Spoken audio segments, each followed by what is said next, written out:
Di video saya kali ini kita akan sama-sama belajar tentang manajemen berbasis sekolah.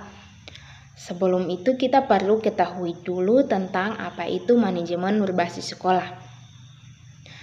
Manajemen berbasis sekolah merupakan proses pengelolaan sumber daya yang ada secara efektif dan efisien untuk mencapai sebuah tujuan pendidikan dan memberikan otonomi yang lebih besar kepada sekolah dan mendorong keputusan dan pengambilan partisipasi secara langsung oleh semua komponen warga sekolah, baik itu kepala sekolah, guru-guru, siswa, orang tua siswa, dan juga masyarakat setempat.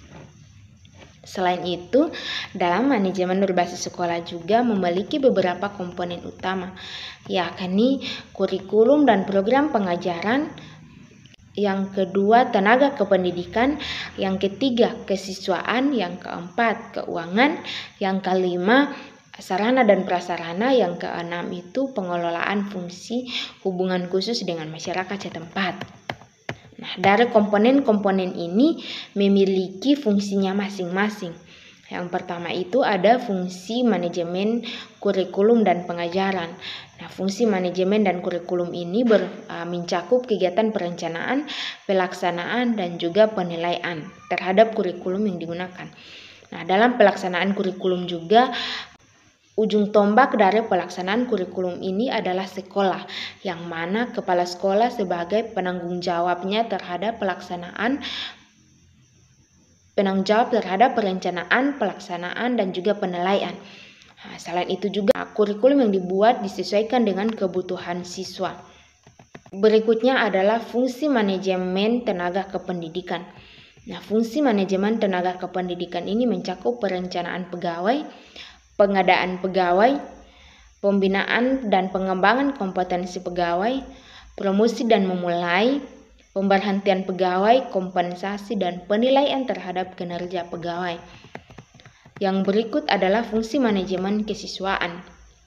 Nah, manajemen kesiswaan ini bertujuan untuk mengatur berbagai kegiatan dalam bidang kesiswaan atau yang berkaitan dengan kesiswaan agar semua kegiatan pembelajaran yang ada di sekolah dapat berjalan dengan lancar dan tertib. Untuk mencapai sebuah tujuan pendidikan dengan efektif dalam kesiswaan juga memiliki beberapa tugas utama seperti penerimaan siswa baru, pengelolaan siswa, kebutuhan pembelajaran siswa di kelas, dan lain sebagainya. Yang berikut adalah fungsi dan manajemen keuangan. Nah, keuangan juga merupakan salah satu unsur penting dalam manajemen berbasis sekolah yang bisa menunjang efektivitas dan efisiensinya proses pembelajaran. Nah, dalam pengelolaan sumber daya keuangan ini bisa berasal dari pemerintah daerah, bisa dari masyarakat setempat, atau orang tua murid.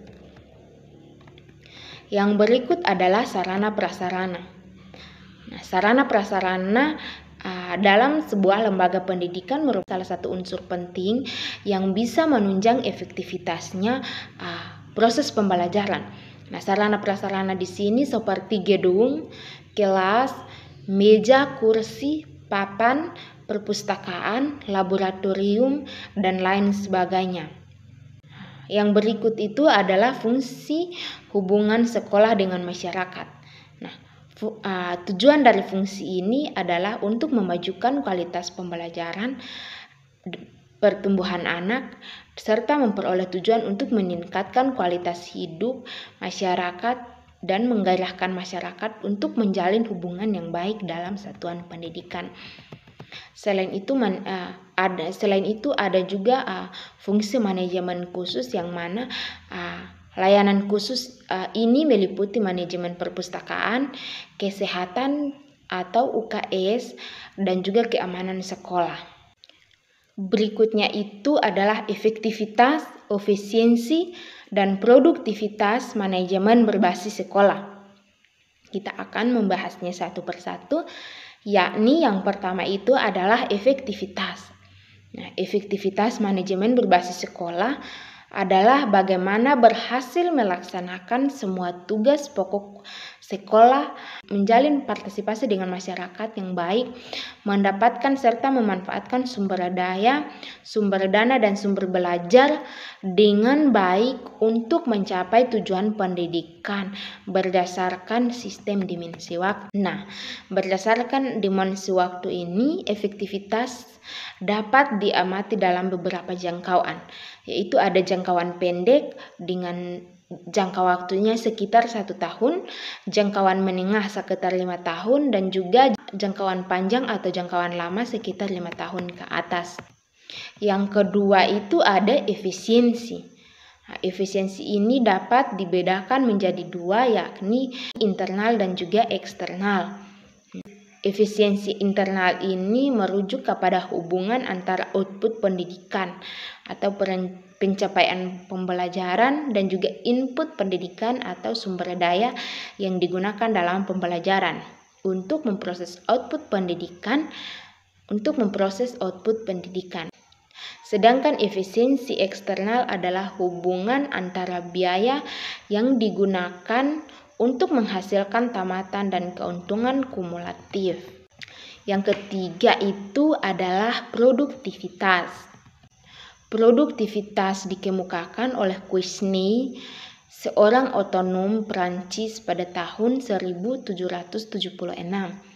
Oleh karena itu, produktivitas biasanya dikaitkan dengan kegiatan ekonomi, yakni mencapai hasil yang sebesar-besarnya dengan menggunakan modal yang sekecil-kecilnya.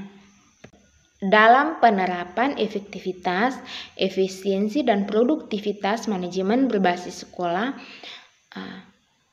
sistem pemerintahan yang masih cenderung berpusat pasti akan berpengaruh dalam penerapan manajemen berbasis sekolah.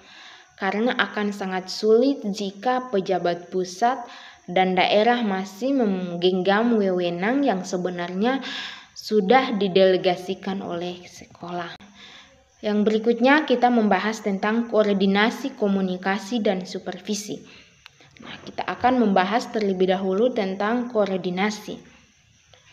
Di sini koordinasi dalam Kamus Besar Bahasa Indonesia diartikan sebagai perihal mengatur suatu organisasi sehingga peraturan dan tindakan yang dilaksanakan tidak saling bertentangan.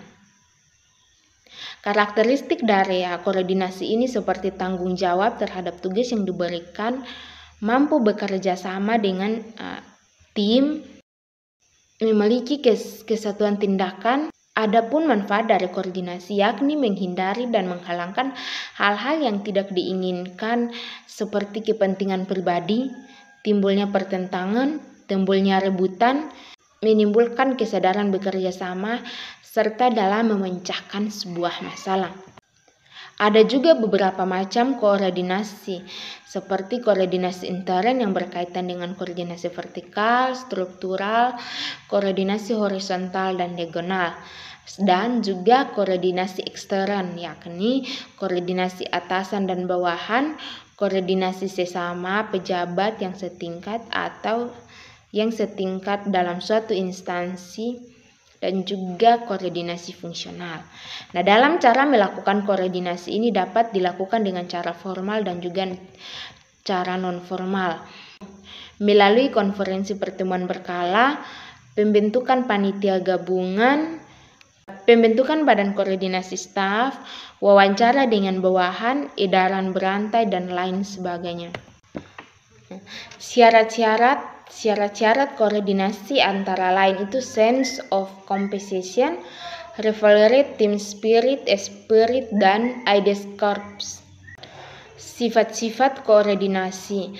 Di sini sifat-sifat koordinasi itu adalah memiliki sifat yang dinamis, bukan sifat yang statis. Koordinasi dengan pandangan yang menyeluruh, dan koordinasi hanya meninjau pada satu pekerjaan secara menyeluruh. Yang kedua adalah komunikasi. Nah, komunikasi merupakan proses penyaluran informasi, ide, gagasan, pendapat, pertanyaan dari satu pihak kepada pihak lain, maupun itu secara kelompok ataupun individu. Yang berikut adalah supervisi.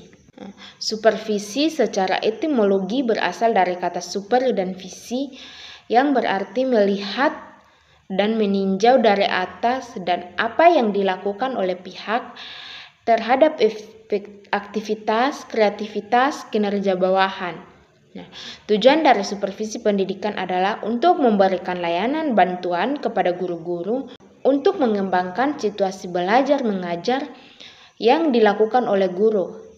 Fungsi dari supervisi ini untuk memperbaiki dan meningkatkan kualitas pengajaran, dan teknik supervisinya itu seperti kunjungan dan observasi kelas, pembicaraan secara individu, diskusi kelompok, demonstrasi belajar, dan perpustakaan profesional.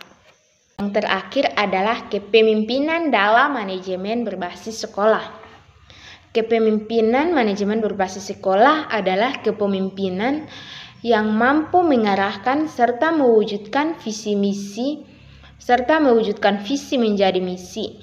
Kepala sekolah juga diharapkan mampu berperan sebagai aktor yang memimpin demi tercapainya tujuan pendidikan. Dalam tercapainya tujuan pendidikan apabila ada dukungan dari pemerintah daerah melalui dinas pendidikan, kepala sekolah, komite, para guru, dan masyarakat yang terpanggil untuk sama-sama meningkatkan kualitas dan mutu pendidikan di satuan lembaga pendidikan setempat.